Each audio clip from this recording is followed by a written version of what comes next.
கம்பம் தொகுதியில் களம் காணப்போகும் வேட்பாளர்கள் யார் யார்? லயன் தமிழ் மீடியாவின் சிறப்பு பார்வை.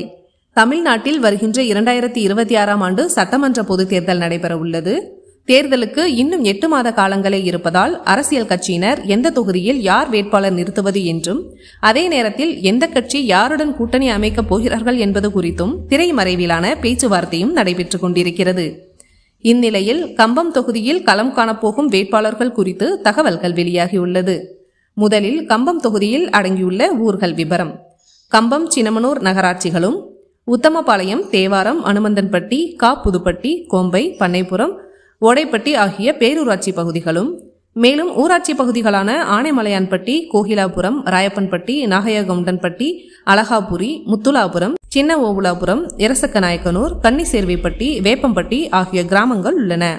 கம்பம் தொகுதியை பொறுத்தவரையில் மொத்த வாக்காளர்கள் 2,82,437 வாக்காளர்கள் உள்ளனர்.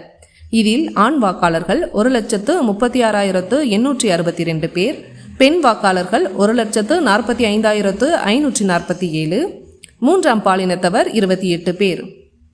இந்த தொகுதியை பொறுத்தவரையில் திமுக, அதிமுக, காங்கிரஸ், மதிமுக, தமிழ் மாநில காங்கிரஸ் வேட்பாளர்கள் வெற்றி பெற்றுள்ளனர் என்பது குறிப்பிடத்தக்கது. தற்போது 2026க்கான பொது தேர்தலுக்கு கம்பம் தொகுதியில் களம் காணும் உத்தேச வேட்பாளர்கள் விபரம். திமுக சார்பில் மீண்டும் கம்பம் ராமகிருஷ்ணன். அதிமுக பிஜேபி கூட்டணியில் ஜக்கையன் போட்டியிட வாய்ப்புள்ளது. அதே நேரத்தில் நாம் தமிழர் கட்சி, தமிழக வெற்றி கழகம் இந்த தேர்தலில் தனித்து போட்டியிடுவார்களா அல்லது கூட்டணி அமைத்து போட்டியிடுவார்களா என்பதை இனிவரும் காலங்களில்தான் தெரியவரும்.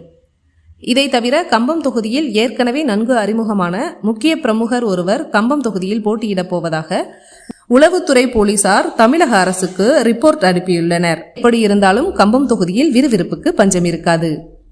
உள்ளூரில் நிகழும் விறுவிறுப்பான செய்திகளை தெரிந்து கொள்ள லயன் தமிழ் மீடியா செய்தி சேனலை சப்ஸ்கிரைப் செய்யுங்கள். நன்றி, வணக்கம்.